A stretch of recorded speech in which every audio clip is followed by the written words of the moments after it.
The gingerbread flavor is usually created from molasses and ginger, but there are lots of different variations and spice blends to try.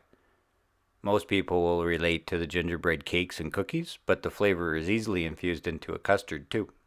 Crème brulee is simply pot de crème with a layer of caramelized sugar on top. So to make gingerbread crème brulee or pots de crème, scale into a saucepan 200 grams high-fat cream, 40 grams brown sugar, 10 grams blackstrap molasses, 1 teaspoon of ground ginger, and half a teaspoon of ground cinnamon.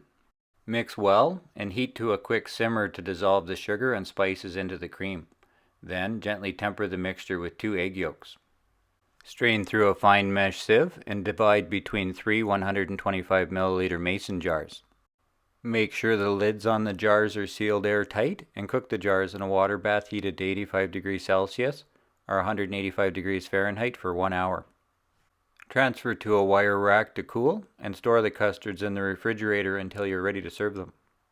To caramelize the top of the custard and make gingerbread creme brulee, sprinkle a solid layer of turbinado style cane sugar or regular cane sugar across the whole surface and remove the excess. Melt the sugar as evenly as you can to get a uniform caramel color and allow the sugar to cool for a few minutes.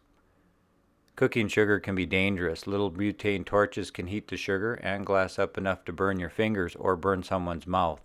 So do not rush this step. When the sugar cracks, it is cool enough to eat. The little mason jars used to cook the custard in are not filled to the top, so there is room to add a flavored whipped cream. So for the gingered pots de crème, mint is an excellent choice.